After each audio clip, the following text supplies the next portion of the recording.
iPlus training സൊല്യൂഷൻ്റെ പുതിയൊരു വീഡിയോയിലേക്ക് ഏവർക്കും സ്വാഗതം.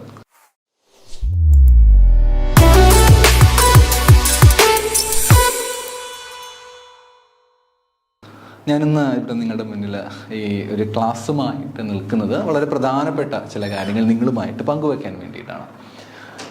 നിങ്ങൾക്കെല്ലാം വളരെ പരിചിതമായിട്ടുള്ളൊരു ടോപ്പിക്ക് തന്നെയാണിത്. നമ്മുടെ HSST കോമേഴ്സുമായിട്ട് ബന്ധപ്പെട്ട്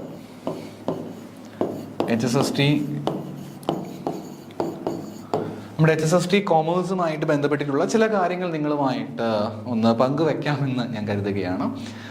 നമുക്കെല്ലാവർക്കും അറിയാം, നമ്മുടെ എക്സാമിനേഷൻ്റെ ഡേറ്റ് ഇതുവരെയും അങ്ങനെ ഫിക്സ്ഡ് ആയിട്ട് വന്നിട്ടില്ല. അതിങ്ങനെ ഇനിയിപ്പം ഞാൻ ക്ലാസ് എടുത്ത് നിങ്ങൾ ക്ലാസ് കാണുന്ന സമയത്ത് ഒരു പക്ഷേ വന്നിട്ടുണ്ടായിരിക്കും. കാരണം പല സമയങ്ങളായിട്ടാണല്ലോ. എന്നാലും ഞാനിപ്പോൾ ക്ലാസ് എടുക്കുന്ന സമയത്ത് ഇതുവരെ ആയിട്ടും അതിൻ്റെ ഡേറ്റ് കൃത്യമായിട്ടും വന്നിട്ടില്ല. അപ്പം പലർക്കും ഭയങ്കര കൺഫ്യൂഷൻസ് ആണ്. എപ്പോഴാണ് ഇനി എക്സാമിനേഷൻ ഡേറ്റ് വരിക? അത് ഒരുപാട് എല്ലാം ലോങ് ലാസ്റ്റിംഗ് ആയിട്ട് ഇങ്ങനെ നീണ്ടു പോയിക്കൊണ്ടേയിരിക്കുമോ? നമ്മൾ പ്രിപ്പയർ ചെയ്തൊക്കെ ശരിയാണോ ഇല്ലയോ എന്നൊക്കെ പറഞ്ഞ പല കൺഫ്യൂഷൻസ് പല ആളുകൾക്കും ഉള്ളതായിട്ട് ഞാൻ മനസ്സിലാക്കുന്നു. ഒരുപാട് സ്റ്റുഡൻസ് ഇതേ കൺസേൺ പറഞ്ഞ് കേട്ടിട്ടുണ്ട്.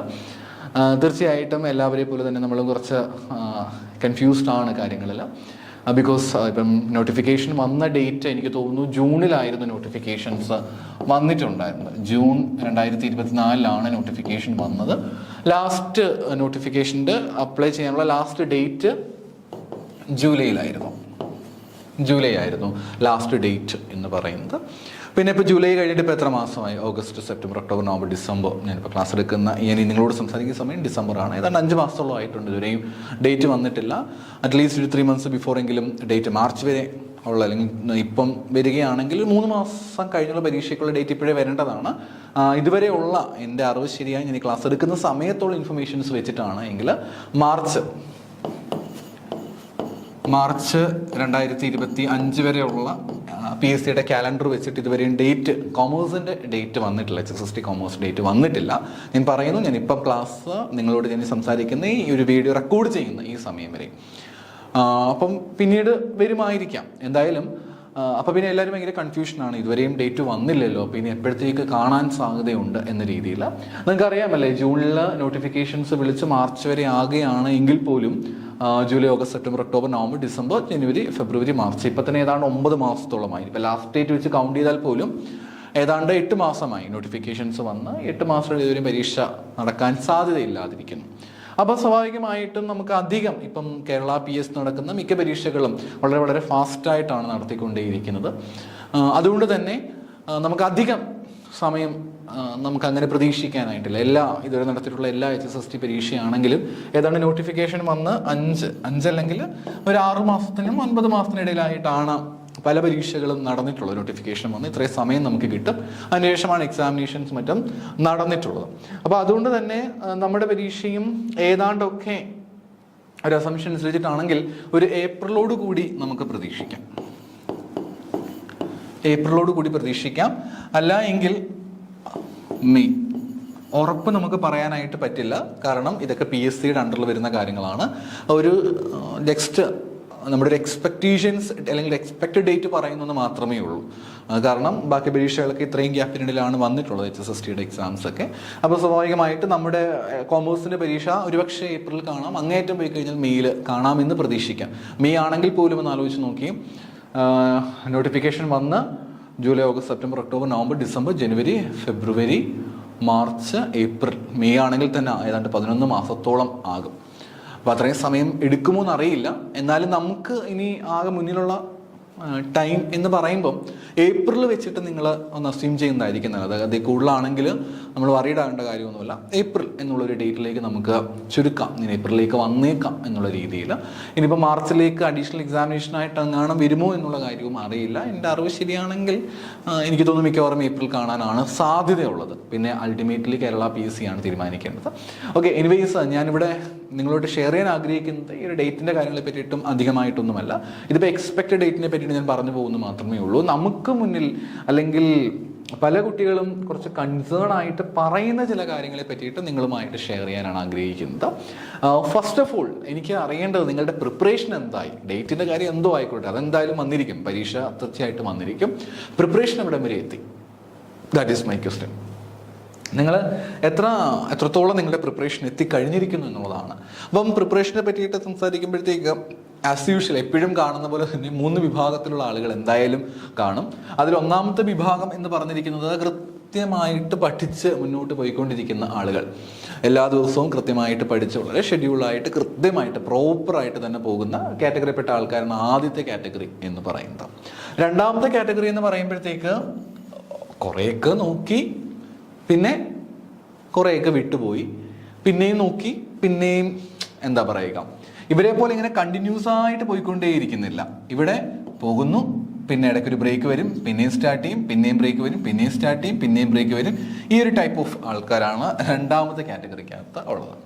മൂന്നാമത്തെ കാറ്റഗറി എന്ന് പറഞ്ഞിരിക്കുന്ന ഇതുവരെ തുടങ്ങിയിട്ട് പോലും ഉണ്ടായിരിക്കത്തില്ല. എക്സാമിനേഷൻ അപ്ലൈ ചെയ്തു, I+ന്റെ കോഴ്സ് അല്ലെങ്കിൽ ഏതെങ്കിലും ഒരു കോഴ്സ് എടുത്തിട്ടുണ്ടായിരിക്കും, അല്ലെങ്കിൽ കോഴ്സ് എടുത്തിട്ടുണ്ടായിരിക്കത്തില്ല, പഠിക്കണം എന്നുള്ള ചിന്ത പോലും ഒരുപക്ഷെ വന്നിട്ടുണ്ടായിരിക്കത്തില്ല. ചിലർക്ക് ചിലപ്പോൾ ചിന്ത വന്നിട്ടുണ്ടായിരിക്കണം, എന്നാലും പഠിക്കണം, ഇന്ന് പഠിക്കാം, നാളെ പഠിക്കാം, പിന്നീട് പഠിക്കാം, അടുത്ത മാസം പഠിക്കാം എന്ന് പറഞ്ഞ് നീട്ടി കൊണ്ടുപോകുന്ന മറ്റൊരു വിഭാഗം ആളുകളെയും നമുക്കവിടെ കാണാൻ പറ്റും. നിങ്ങൾ ഈ കൂട്ടത്തിൽ ഇതിനകത്താണ് വരുന്നത്? ഒന്നാമത്തെയാണോ, രണ്ടാമത്തെയാണോ, മൂന്നാമത്തെയാണോ? എനിക്ക് മനസ്സിലാക്കിയെടുത്തോളം ഈ 3 കാറ്റഗറിപ്പെട്ട ആളുകളെയും എനിക്ക് അറിയാം. ഇതിലേറ്റവും കുറഞ്ഞ് ഞാൻ കണ്ടിട്ടുള്ളത് ഈ ഒന്നാമത്തെ കാറ്റഗറിപ്പെട്ട ആൾക്കാരാണ്. വളരെ കുറച്ച് പേരേ ഉള്ളൂ കേട്ടോ. അപ്പോൾ നിങ്ങളൊക്കെ കൃത്യമായിട്ട് സിസ്റ്റമാറ്റിക്കായിട്ട് പഠിച്ച് പോയിക്കൊണ്ടിരിക്കുന്ന ആൾക്കാരാണെങ്കിൽ നിങ്ങളുടെ ലിസ്റ്റിൽ വരാനുള്ള സാധ്യത വളരെ വളരെ കൂടുതലാണ്. ബിക്കോസ് ഈ ഫസ്റ്റ് കാറ്റഗറിപ്പെട്ട ആൾക്കാർ വളരെ വളരെ കുറച്ച് പേര് മാത്രമേ ഉള്ളൂ. മൂന്നാമത്തെ കാറ്റഗറിപ്പെട്ട ആൾക്കാർ അത്യാവശ്യമുണ്ട്, എന്നാലും കൂടുതലും ഈ രണ്ടാമത്തെ കാറ്റഗറിപ്പെട്ട ആൾക്കാരെ കാണാൻ പറ്റുന്നത്. ഒന്ന് പഠിക്കും, പിന്നെ എന്തെങ്കിലും കാരണവശാൽ വിട്ടുപോകും, പിന്നെയും പഠിക്കും, പിന്നെയും വിട്ടുപോകും, പിന്നെയും പഠിക്കും, വിട്ടുപോകും. അപ്പോൾ ഇങ്ങനെ പഠിച്ചും പിന്നെ ബ്രേക്ക് എടുത്ത് ശരിക്കും പറഞ്ഞാൽ നല്ല ബുദ്ധിമുട്ട് വരുന്ന ഈ രണ്ടാമത്തെ കാറ്റഗറിപ്പെട്ട ആൾക്കാരെന്ന് എനിക്ക് തോന്നിയിട്ടുണ്ട്. കാരണം ഈ ഒന്നാമത്തെ കാറ്റഗറിപ്പെട്ട ആൾക്കാരെ സംബന്ധിച്ച് അവർ പ്രോപ്പറായിട്ട് പഠിച്ച് റിവൈസ് ചെയ്ത് പോകുന്നുണ്ട്, അവർക്ക് വലിയ ടെൻഷൻ്റെ കാര്യമില്ല. ഈ മൂന്നാമത്തെ കാറ്റഗറിക്കാരെ സംബന്ധിച്ച് അവർ പഠിച്ചിട്ടേ ഇല്ല, അതുകൊണ്ട് തന്നെ പിന്നെ അവർക്ക് അതിനെപ്പറ്റി ബോധമാവേണ്ട കാര്യമേ ഇല്ല.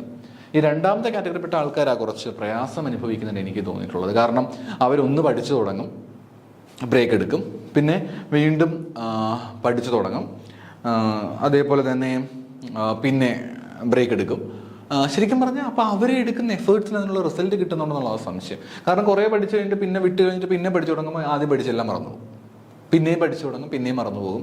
അപ്പോൾ അതുകൊണ്ട് രണ്ടാമത്തെ ആളുകൾ കുറച്ചും കൂടെ ഒന്ന് കെയർഫുൾ ആയിട്ട് നോക്കും. കാരണം ബിക്കോസ് നിങ്ങൾ എഫേർട്ട് എടുക്കുന്നുണ്ട്, ഒന്നും കൂടെ ഒന്ന് ശരിയാക്കി കഴിഞ്ഞാൽ നിങ്ങൾക്ക് കിട്ടാനുള്ള സാധ്യതയും ഉണ്ട്, ഇല്ല ഞാൻ ഒരിക്കലും പറയില്ല. മൂന്നാമത്തെ കാറ്റഗറിപ്പെട്ട ആൾക്കാർ നന്നായിട്ട് എഫേർട്ട് ഇട്ടേ പറ്റും. ഒന്നും പഠിക്കാൻ നമുക്ക് ഒരിക്കലും SSST കിട്ടാൻ പോകുന്നില്ല. നല്ലൊരു ഗവൺമെൻറ് ജോബാണല്ലോ, നമ്മൾ എന്തിനാണ് വെറുതെ കളയുന്നത്? 45,000 രൂപയോളം ബേസിക് പേ സ്റ്റാർട്ട് ചെയ്യുന്നു, എന്നാലും കയ്യിലൊരു 50,000 കിട്ടുമായിരിക്കാം എന്ന് കരുതുന്നു. അത് എത്ര ആയിക്കോട്ടെ, പക്ഷെ നല്ല ജോബാണ്, നമുക്ക് കിട്ടുന്ന സ്റ്റാറ്റസ് നല്ല രീതിയിൽ സമൂഹത്തിലേക്ക് വിലയുണ്ടാകുന്ന ഒരു ജോബാണ്. ഇനിയുള്ള സമയങ്ങളിൽ എങ്കിലും കൃത്യമായിട്ട് നോക്കേണ്ടതായിട്ട് വരും. അപ്പം നമ്മൾ ഇതിനകത്ത് ഏത് കാറ്റഗറിപ്പെട്ട ആളാണെന്നുള്ള കാര്യം കൃത്യമായിട്ട് നോക്കുന്നത് വളരെയധികം ബെറ്റർ ആയിട്ടുള്ള കാര്യമാണ്. പിന്നെ അടുത്ത എന്നോട് എപ്പോഴും വളരെ കോമൺ ആയിട്ട് ചോദിക്കുന്ന മൂന്നാമത്തെ ഒരു ക്വസ്റ്റ്യൻ എന്ന് പറഞ്ഞിരിക്കുന്നത് ഇനി ആരംഭിച്ചാൽ പറ്റുമോ ചോദിച്ചിട്ടുണ്ട്. ഇപ്പം A കാറ്റഗറിപ്പെട്ട ആൾക്കാർ ചോദിക്കാറില്ല, B കാറ്റഗറിപ്പെട്ട ആൾക്കാർ, അതായത് രണ്ടാമത്തെ കാറ്റഗറിപ്പെട്ട ആൾക്കാർ പിന്നെയും ചോദിക്കുന്നുണ്ട്. മൂന്നാമത്തെ കാറ്റഗറിപ്പെട്ട ആൾക്കാർ പല കുട്ടികളും ചോദിച്ചു കണ്ടിട്ടുണ്ട്, ഇനി ആരംഭിച്ചാൽ പറ്റുമോ? ഈ ഇനി ആരംഭിച്ചാൽ പറ്റുമോ എന്നുള്ള കാര്യം പലപ്പോഴും ചോദിക്കുന്നുണ്ട്. പക്ഷേ ഇനി ആരംഭിച്ചാൽ നടക്കുമോ എന്നുള്ളൊരു ചോദ്യം എന്നോട് ചോദിച്ചാൽ ഞാൻ ഒറ്റ ഉത്തരമേ പറയുകയുള്ളൂ, യെസ്. ഇനി തുടങ്ങിക്കഴിഞ്ഞാലും കിട്ടും, ഇനി തുടങ്ങിക്കഴിഞ്ഞാലും കിട്ടും. ഇതുവരെ ഒന്നും പഠിച്ചിട്ടില്ല അല്ലെങ്കിൽ ഞാൻ എന്തൊക്കെയോ പഠിച്ചിട്ടുണ്ടായിരുന്നു, പക്ഷെ വിട്ടുപോയി, പിന്നെ കുറേ നാളത്തേക്ക് ബുക്ക് തുറന്നിട്ടേ ഇല്ല, ഐ എം ബിറ്റ് ഡിമോട്ടിവേറ്റഡ്, എനിക്ക് ഒരു താല്പര്യമില്ലെന്നല്ല, എനിക്കിനി പഠിച്ചാൽ കിട്ടുമോ എന്ന് എനിക്ക് അറിയത്തില്ല, അങ്ങനെ വരുന്നൊരു കാറ്റഗറി. ഞാൻ ഇനി പഠിക്കുന്നില്ല, എനിക്ക് വേണ്ട എന്ന രീതിയിൽ നിൽക്കുന്നവർ. അപ്പോൾ ഒരു ചോദ്യം വരികയാണ്, ഇനി പഠിച്ചു കഴിഞ്ഞാൽ എനിക്ക് കിട്ടുമോ? അത് രണ്ടാമത്തെ ആയിരിക്കും, മൂന്നാമത്തെ എന്തോ ആയിക്കൊള്ളട്ടെ, ഇനി പഠിച്ചാലും കിട്ടും. പിന്നെ അടുത്ത ക്വസ്റ്റ്യൻ വരും, ഇനിയാണെങ്കിലും അങ്ങേയറ്റം പോയി കഴിഞ്ഞാൽ, കൂടിപ്പോയി കഴിഞ്ഞാൽ 3 months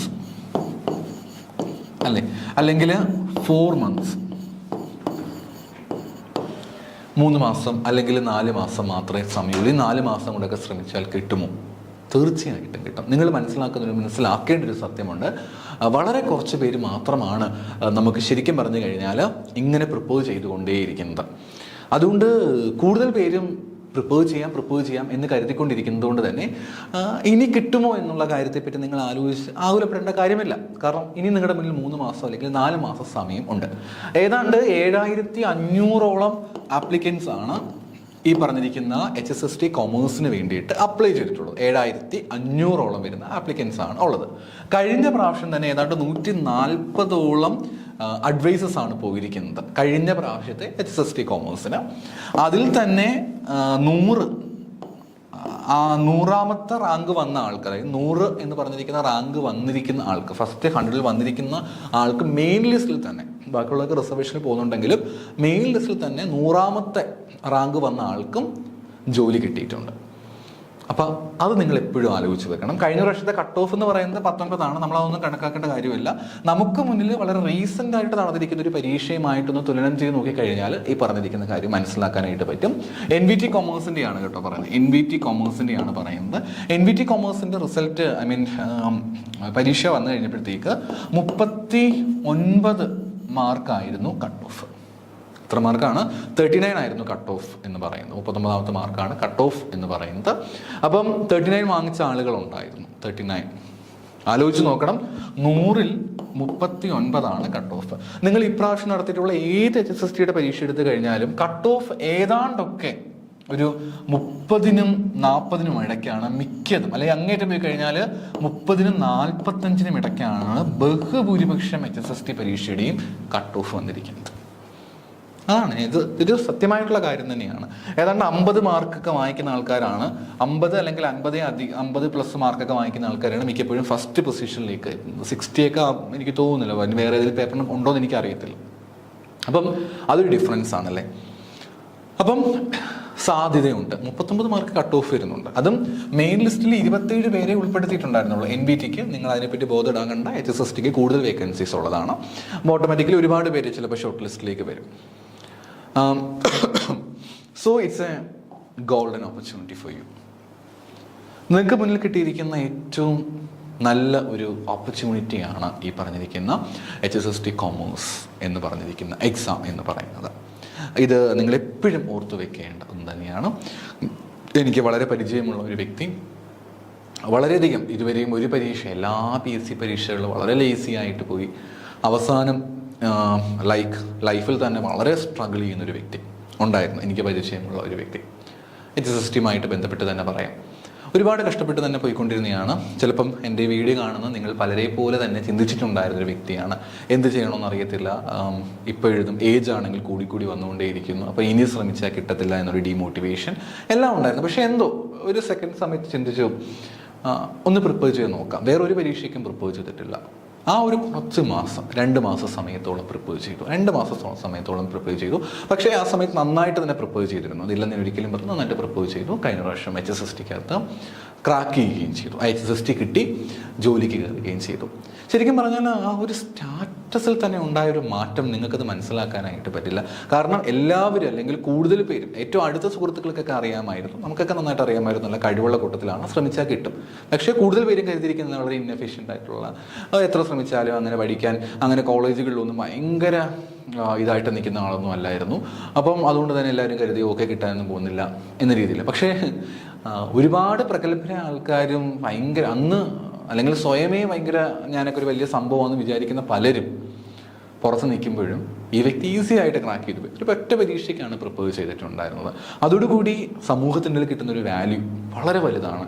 ജീവിതമേ മാറി കേട്ടോ, ജീവിതമേ മാറി. ഒരുപാട് സാമ്പത്തിക ബുദ്ധിമുട്ടുകൾ ഉണ്ടായിരുന്ന കൂട്ടത്തിലായിരുന്നു. പക്ഷേ എല്ലാം മാറി. ഇപ്പം വളരെ, കാരണം നല്ല ശമ്പളമുണ്ട്, നല്ല സ്റ്റാറ്റസ് ഉണ്ട്. ഒരു പക്ഷേ എൻ്റെ ക്ലാസ്സുകൾക്ക് നിങ്ങളിൽ പലർക്കും ഈ ഒരു മാറ്റം ഉണ്ടായിരിക്കാം.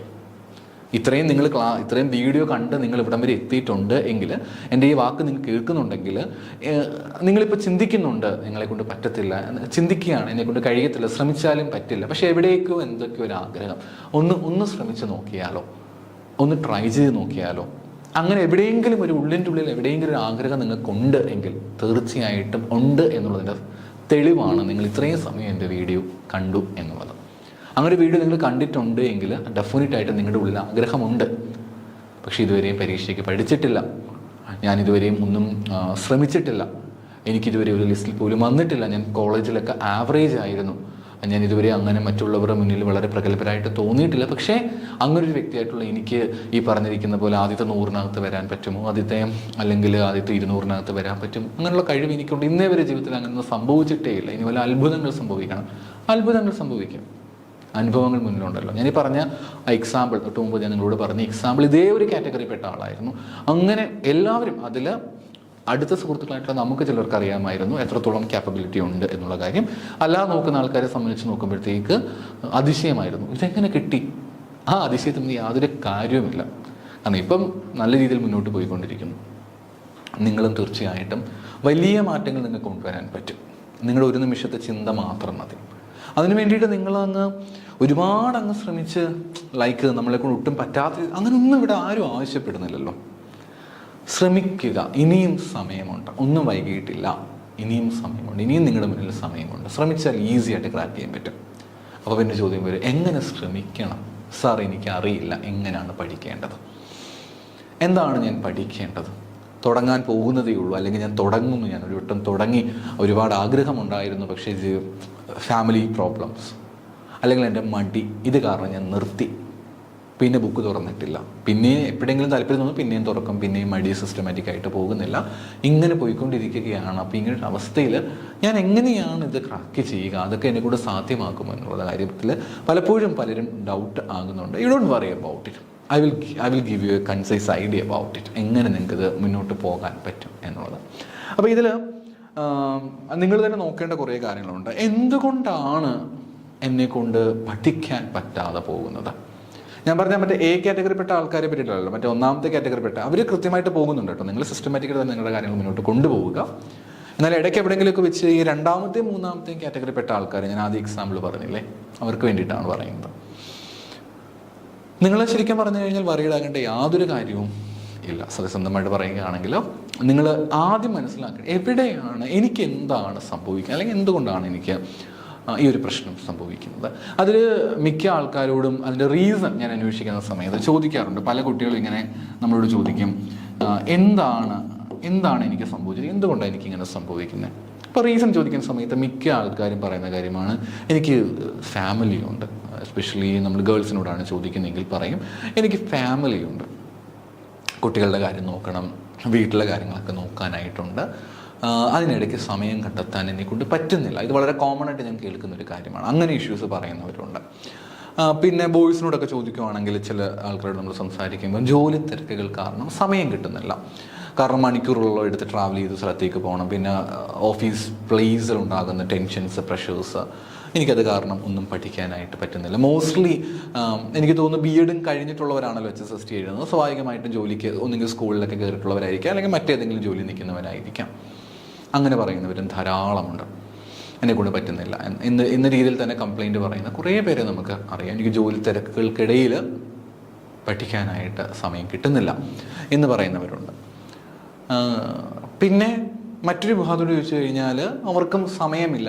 ശരിക്കും പറഞ്ഞാൽ നിങ്ങൾ തന്നെ ചിന്തിച്ച് നോക്കി, ഒരു പക്ഷേ നമ്മുടെ ഉള്ളിലുള്ള മടിയായിരിക്കാം നമ്മളെ കൊണ്ട് ഇങ്ങനെയുള്ള എക്സ്ക്യൂസസ് ഫൈൻഡ് ചെയ്യാനായിട്ട് നമ്മളെ നയിക്കുന്നത് എന്നുള്ളതാണ് ഞാൻ മനസ്സിലാക്കിയിട്ടുള്ള വലിയ കാര്യം. നമ്മൾ വേണമെന്ന് വെച്ച് കഴിഞ്ഞാൽ നമുക്ക് പഠിക്കാൻ പറ്റും. 1 മണിക്കൂറൊക്കെ നമ്മുടെ ജീവിതത്തിൽ നമുക്ക് കണ്ടെത്താൻ പറ്റത്തില്ലേ? തീർച്ചയായിട്ടും പറ്റും.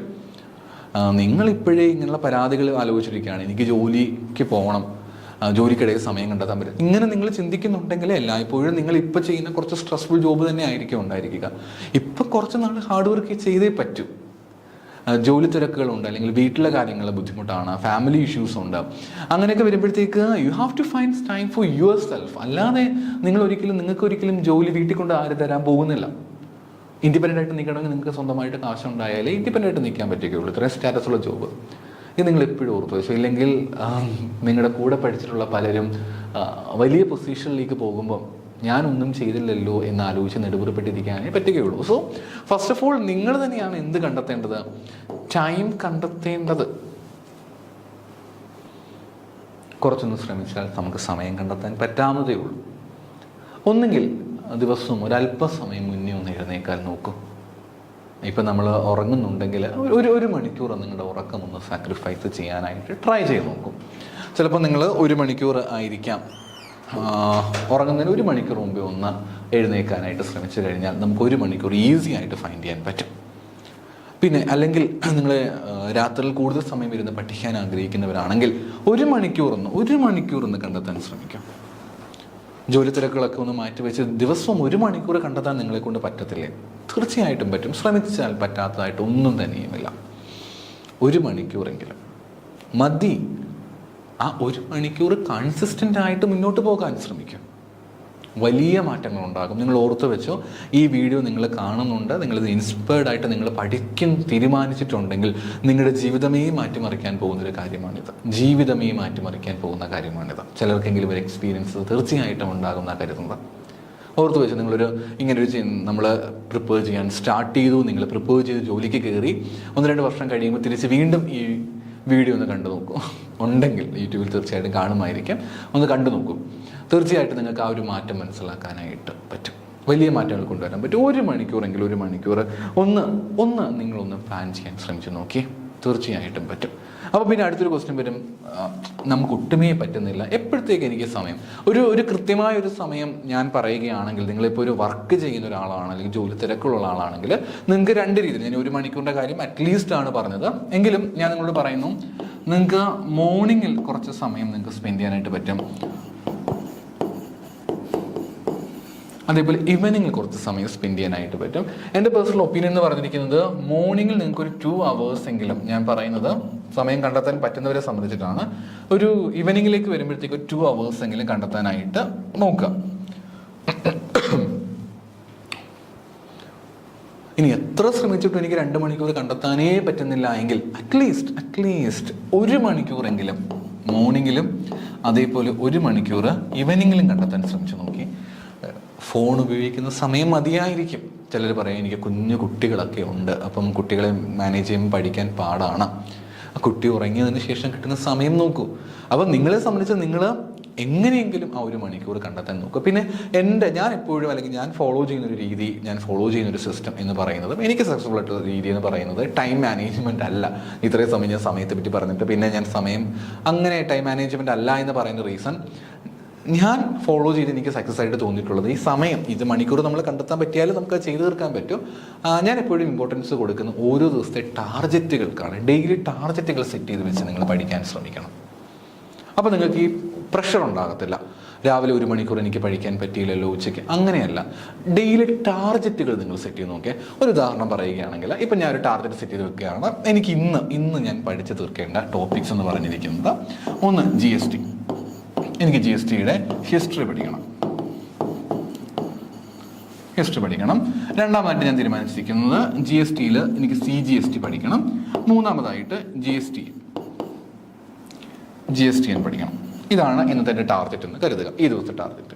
അപ്പോൾ ഞാൻ പിന്നെ പ്ലാൻ ചെയ്യുന്നത് എങ്ങനെയാണെന്ന് വെച്ച് കഴിഞ്ഞാൽ, ഈ GST അപ്പോൾ എനിക്ക് എപ്പോഴാണോ സമയം കിട്ടുന്നത് ആ സമയത്ത് തീർക്കാം. ഞാൻ എപ്പോഴും പ്രിഫർ ചെയ്യുന്നത് മോർണിംഗ് ടൈമിൽ, എപ്പോഴാണോ ആദ്യമേ ഈ ജോലി തീർത്ത് വെക്കും. അങ്ങനെയാണ് നമുക്ക് 1-2 തവണ റിവൈസ് ചെയ്യാനുള്ള സമയം കൂടെ നമുക്ക് കിട്ടും. ഇത് അത്രയും ടൈം നമുക്ക് കിട്ടാൻ സാധ്യത കുറവാണ്, എങ്കിലും പഠിക്കും. കാരണം കഴിഞ്ഞ ദിവസത്തെ കാര്യങ്ങളൊക്കെ നമുക്ക് പഠിക്കാനായിട്ട് ബാക്കിയുണ്ടല്ലോ. അപ്പോൾ ആ രീതിയിൽ ഒന്ന് റിവൈസ് ചെയ്യാനും കൂടെ ഞാൻ ടൈം കണ്ടെത്താൻ ശ്രമിക്കാറുണ്ട്. ലൈക്ക് ഈ ടോപ്പിക്സും പഠിക്കും, പിന്നെ കഴിഞ്ഞ ദിവസങ്ങളിൽ നമ്മൾ പഠിച്ചിരിക്കുന്ന കാര്യങ്ങൾ കൂടി ഒന്ന് റിവൈസ് ചെയ്യാനായിട്ട് നമ്മൾ ടൈം കണ്ടെത്തണം. ഇല്ലെങ്കിൽ അതും മറന്നു പോകുമല്ലോ. അപ്പം കുഞ്ഞു ടാർഗറ്റുകൾ സെറ്റ് ചെയ്ത് നോക്കിയാൽ മതി. ചെറിയ ടാർഗറ്റുകൾ സെറ്റ് ചെയ്ത് നമുക്ക് മുന്നോട്ട് പോകാൻ പറ്റുകയാണെങ്കിൽ നമുക്ക് വലിയ അച്ചീവ്മെൻറ്റുകൾ കണ്ടെത്താനായിട്ട് പറ്റും. അപ്പോൾ ചെറിയ രീതിയിൽ ടാർഗറ്റുകൾ സെറ്റ് ചെയ്യുക. ഓരോ ടാർഗറ്റും ഓരോ ദിവസവും സെറ്റ് ചെയ്ത് വെച്ച ശേഷം ആ ദിവസം കൊണ്ട് എനിക്ക് ടാർഗറ്റ് അച്ചീവ് ചെയ്തെടുക്കാനായിട്ട് പറ്റുന്നുണ്ടോ ഇല്ലയോ എന്ന് നോക്കുക. പറ്റുന്നുണ്ട് എങ്കിൽ കൃത്യമായിട്ട് മുന്നോട്ട് പോവുക. തീർച്ചയായിട്ടും നമുക്ക് വലിയ രീതിയിലുള്ള ചേഞ്ചസ് നമുക്ക് ഡെഫിനറ്റായിട്ടും കണ്ടെത്തുവാനായിട്ട് നമുക്ക് സാധിക്കുന്നതാണ്. അത്രത്തോളം നമ്മളെ കൊണ്ട് കഴിയും എന്നുള്ളൊരു ക്യാപ്പബിലിറ്റി നമ്മൾ കൃത്യമായിട്ട് ഓർക്കുക. പിന്നീട് മറ്റൊരു കാര്യം എന്ന് പറയുന്നത്, ഞാൻ നേരത്തെ സൂചിപ്പിച്ചിട്ടുള്ള കാര്യം തന്നെയാണ്, നിങ്ങൾ പഠിക്കുന്ന സമയത്ത് എപ്പോഴും ഫോക്കസ് ചെയ്യേണ്ട മറ്റൊരു കാര്യമുണ്ട്, റിവിഷൻ. ഞാൻ നേരത്തെ സൂചിപ്പിച്ചു അല്ലേ, റിവിഷൻ നിങ്ങൾ ഇമ്പോർട്ടൻസ് കൊടുക്കേണ്ടതായിട്ട് ഉണ്ട്. എന്താണ് ഈ റിവിഷൻ എന്തുകൊണ്ട് ഉദ്ദേശിക്കുന്നത്? നമ്മൾ ഇന്നിപ്പം ഒരു ടാർഗറ്റ് നമ്മൾ സെറ്റ് ചെയ്തു, പഠിച്ചു കഴിഞ്ഞു. അപ്പോൾ ആ സാധനം പഠിച്ചു എന്നതുകൊണ്ട് അത് അവസാനിപ്പിച്ച് പോവുകയല്ല വേണ്ടത്. പകരം നമ്മൾ എന്ത് ചെയ്യണം, ഇതേ കാര്യം കഴിഞ്ഞ ദിവസവും നമ്മൾ പല കാര്യങ്ങളും പഠിച്ചിട്ടുണ്ടായിരിക്കും. അപ്പോൾ ആ പഠിച്ചിരിക്കുന്ന കാര്യങ്ങൾ എന്ത് ചെയ്യുക, കൃത്യമായിട്ട് ഇന്ന് റിവൈസ് ചെയ്യാനായിട്ട് ട്രൈ ചെയ്യുക. ഇനി ടൈം ഉണ്ടെങ്കിൽ നിങ്ങൾക്ക് എന്ത് ചെയ്യാനായിട്ട് പറ്റും, ഡേ റിവിഷൻ നിങ്ങൾ കൃത്യമായിട്ട് ചെയ്യുക. പിന്നെ വീക്കെൻഡ് റിവിഷൻ ചെയ്യാൻ പറ്റുവാണെങ്കിൽ ഇറ്റ്സ് വെരി ഗുഡ്. പിന്നീട് ഒരു മാസം പഠിച്ചിട്ടുള്ള കാര്യങ്ങൾ റിവൈസ് ചെയ്യാൻ സാധിക്കുവാണെങ്കിൽ അതും ബെറ്റർ. ഇതൊന്നും എല്ലാ ദിവസങ്ങളിലും ഒറ്റ ദിവസം കൊണ്ട് ഇതെല്ലാം ചെയ്യണമെന്ന് ആരും ആവശ്യപ്പെടുന്നില്ല. പക്ഷേ ഈ കാര്യങ്ങളും കൂടെ നിങ്ങൾ ചെയ്തു പോകേണ്ടതായിട്ട് വരും. അപ്പം അതിന് നമ്മൾ സമയം കണ്ടെത്തുക എന്നുള്ളതാണ് അടുത്തൊരു കാര്യം എന്ന് പറയുന്നത്. ഇതൊക്കെ നിങ്ങൾക്ക് ഒറ്റ ദിവസം കൊണ്ട് പെട്ടെന്ന് ഉണ്ടാക്കിയെടുക്കാൻ പറ്റുന്ന ക്വാളിറ്റീസോ സ്കിൽസോ കാര്യങ്ങളോ ഒന്നും തന്നെയും അല്ല. It take some time. പക്ഷേ ശ്രമിച്ചു നോക്കേണ്ടതായിട്ട് ഉണ്ട്. പിന്നെ ഒരു കാര്യം എപ്പോഴും മനസ്സിൽ കരുതേണ്ടതായിട്ടുള്ളത്, you don't aim for the 100% perfection.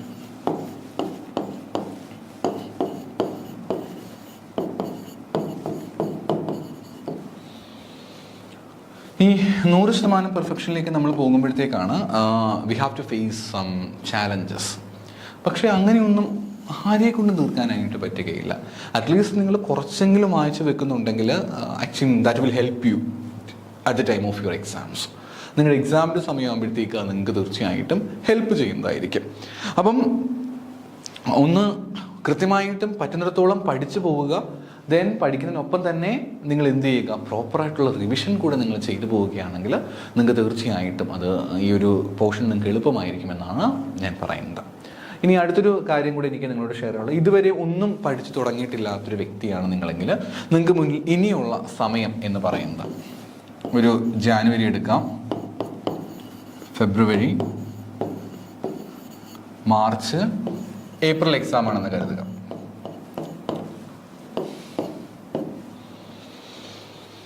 അപ്പം ഇതുവരെ നിങ്ങളൊന്നും പഠിച്ചിട്ടില്ല എങ്കിൽ നിങ്ങൾക്ക് ചെയ്യാൻ സാധിക്കുന്ന കാര്യം ജാനുവരിയിൽ, അതേപോലെ ഫെബ്രുവരി, പിന്നെ മാർച്ചിൻ്റെ പകുതിയെങ്കിലും നമുക്ക് എന്തിനു വേണ്ടി യൂസ് ചെയ്യാനായിട്ട് പറ്റും? നമുക്ക് മാർച്ചിൻ്റെ പകുതിയെങ്കിലും കൃത്യമായിട്ടും ഈ പറഞ്ഞിരിക്കുന്ന സ്റ്റഡീസിന് വേണ്ടി നമുക്ക് യൂസ് ചെയ്യാനായിട്ട് പറ്റും, സ്റ്റഡിക്ക് വേണ്ടി നമുക്ക് യൂസ് ചെയ്യാനായിട്ട് പറ്റും എന്നുള്ളത്. അങ്ങനെയാണെങ്കിൽ പോലും അപ്രോക്സ് ഒരു 75 ഡേയ്സ് നമുക്ക് എന്തിനു വേണ്ടി യൂസ് ചെയ്യാൻ പറ്റും? 75 ഡേയ്സ് നിങ്ങൾക്ക് എന്തിനു വേണ്ടി യൂസ് ചെയ്യാനായിട്ട് സാധിക്കും? You can spend it for your preparation. നമ്മുടെ സ്റ്റഡീസിന് വേണ്ടി നമുക്ക് യൂസ് ചെയ്യാനായിട്ട് പറ്റും ഒരു 75 ഡേയ്സ് ടൈം. പിന്നെ അറ്റ്ലീസ്റ്റ് നിങ്ങൾക്ക് എങ്ങനെ പോയി കഴിഞ്ഞാലും ഒരു 20-25 ഡേയ്സ് എങ്കിലും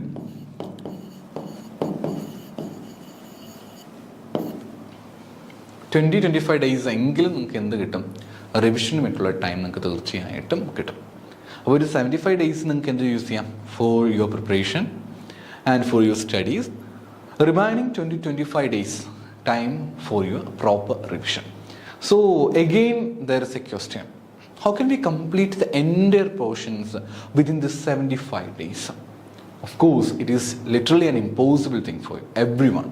ചിലപ്പം എല്ലാ സിലബസിലും എല്ലാ പോർഷൻസും കറ തീർന്ന് പഠിച്ച് 75 ദിവസം കൊണ്ട് നമുക്ക് പോർഷൻ തീർക്കാനായിട്ട് ബുദ്ധിമുട്ടായിരിക്കും. ഇഫ് യു ആർ നിങ്ങൾക്ക് അത്രയും സമയം കണ്ടെത്താൻ പറ്റുന്നില്ലാത്ത വ്യക്തിയാണെങ്കിൽ, if you can find time, then നിങ്ങൾ മസ്റ്റായിട്ടും എല്ലാ പോർഷൻസും കവർ ചെയ്യാനായിട്ട് നോക്കുക. നമ്മുടെ സിലബസിലുള്ള എല്ലാ ടോപ്പിക്സും കവർ ചെയ്ത് പോകാനായിട്ടും ശ്രദ്ധിക്കുക. I+ൻ്റെ കോഴ്സ് നിങ്ങൾ ജോയിൻ ചെയ്തിട്ടുണ്ടെങ്കിൽ നിങ്ങൾ ആ കോഴ്സിലെ വീഡിയോസ് പ്രോപ്പറായിട്ട് കണ്ട് തീർത്ത് നിങ്ങൾ നോട്ടുകൾ പ്രിപ്പയർ ചെയ്ത് പോകുന്നത് വളരെ ബെറ്റർ ആയിട്ടുള്ള കാര്യമാണ്. If you cannot find time, ഇങ്ങനെ നിങ്ങൾക്ക് സമയം, കാരണം ഇപ്പം എല്ലാ വീഡിയോസും കണ്ടുവരണമെങ്കിൽ കുറച്ച് ടൈം എടുക്കുമല്ലോ, എന്നാൽ അത്രയും സമയം ഇല്ല എങ്കിൽ അറ്റ്ലീസ്റ്റ് അതിൽ കൊടുത്തിരിക്കുന്ന കൺസൈസ് ആയിട്ടുള്ള നോട്ട്സുകൾ അല്ലെങ്കിൽ കൺസൈസ് ആയിട്ടുള്ള ക്ലാസ്സുകൾ എങ്കിലും കേൾക്കാൻ ശ്രമിക്കുക. ആൻഡ് ഒട്ടുമേ പറ്റുന്നില്ല എങ്കിൽ നിങ്ങളുടെ സ്ട്രോങ് ഏരിയാസ് എങ്കിലും നോക്കുക. ഒന്നും പഠിക്കാതെ വിട്ട് കളയുന്നതിനേക്കാളും കുറച്ചും കൂടെ ഭേദമാണ് അറ്റ്ലീസ്റ്റ് നിങ്ങളുടെ strong areas. If you are strong in accounting or some kinds of problem papers, like വളരെ പ്യുവർ ആയിട്ടുള്ള പേപ്പേഴ്സ് ഉണ്ടല്ലോ, നമുക്ക് കൂടുതൽ ഫോക്കസ്, ഞാൻ പിന്നെ വരുന്ന വീഡിയോകളിലായിട്ട് ഞാനത് തീർച്ചയായിട്ടും ഷെയർ ചെയ്യുന്നതായിരിക്കും ഏതൊക്കെയാണ് ഫോക്കസ് ചെയ്യേണ്ട ഏരിയാസ് എന്ന്. അതായത് അതിനകത്ത് നമുക്ക് ഡെപ്തായിട്ട് പോകാതെ കോൺസെപ്റ്റ് വെച്ച് നമുക്ക് മാനേജ് ചെയ്യാൻ പറ്റുന്ന ഏരിയാസ് ഉണ്ട്. അറ്റ്ലീസ്റ്റ് ആ ഏരിയാസ് എങ്കിലും പഠിക്കുക, അതിനെ പ്രോപ്പറായിട്ട് റിവൈസ് ചെയ്യുക. You can easily get around 40-50 marks easily നിങ്ങൾക്ക് വാങ്ങിക്കാനായിട്ട് പറ്റും. And if you also prepare for the general paper, then ഈസിയായിട്ട് നിങ്ങൾക്ക് ക്രാക്ക് ചെയ്യാനായിട്ട് പറ്റും. 40-50 മാർക്ക് വളരെ ഈസിയായിട്ട് നിങ്ങളെ കൊണ്ട് നേടിയെടുക്കാനായിട്ട് പറ്റും. പക്ഷേ അത്രയും ഉണ്ടെങ്കിൽ പോലും നിങ്ങൾക്ക് പ്രോബിലിറ്റി വളരെ വളരെ ഹൈ ആണെന്നുള്ള കാര്യം കൃത്യമായിട്ടും ഓർക്കുക. അപ്പോൾ എനിക്ക് നിങ്ങളോട് ഒറ്റ കാര്യം മാത്രമേ പറയാനായിട്ടുള്ളൂ, ഇനിയും സമയം ഇല്ല എന്ന് പറഞ്ഞ് മാറ്റി നിർത്താതെ കൃത്യമായിട്ടും പ്രിപ്പറേഷൻ ചെയ്യുക. ഉള്ളത് മതി, ഒന്നുമില്ലാത്തതിനേക്കാളും നല്ലതാണല്ലോ എന്തെങ്കിലുമൊക്കെ ഉള്ളത്. നന്നായിട്ട് പ്രിപ്പയർ ചെയ്യുക. എല്ലാവർക്കും നല്ലൊരു വിജയം ആശംസിക്കുന്നു. Thank you.